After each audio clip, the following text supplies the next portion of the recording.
ગાંધીનગરમાં અડધી રાત્રે ઠાકોર સમાજનું અભ્યુદય મહાસંમેલન યોજાયું હતું. અડધી રાત્રે યોજાયેલા સંમેલનમાં માનવ મહેરામણ ઉમટ્યું હતું.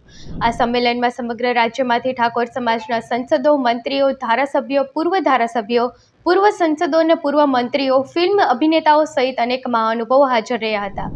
ગાંધીનગરમાં યોજાયેલા સંમેલનમાં શિક્ષણ અને વ્યસન મુક્તિનો હુંકારભર્યો અવાજ દેખાડવામાં આવ્યો હતો. આ સંમેલનમાં અલ્પેશ ઠાકોરે જણાવ્યું હતું કે આ સંમેલન રાત્રે 3 વાગે બોલાવવા પાછળના અનેક શંકાઓ હતી, પરંતુ ઠાકોર સમાજની આ એકતા 15 વર્ષનું સંઘર્ષનું પરિણામ છે. આજે સરકારથી લઈને મંત્રીઓ, ધારાસભ્યો એક મંચ પર છે, તે સમાજની વધતી તાકાત દર્શાવે છે. તો સાંસદ ગેનીબેને સમાજના શિક્ષણને હાકલ કરતા કરાવ્યું હતું કે આપણો સમાજ પટાવાળા કે સિક્યુરિટી ગાર્ડની નોકરીમાંથી બહાર આવી આઈપીએસ કે આઈએએસ બનવો જોઈએ.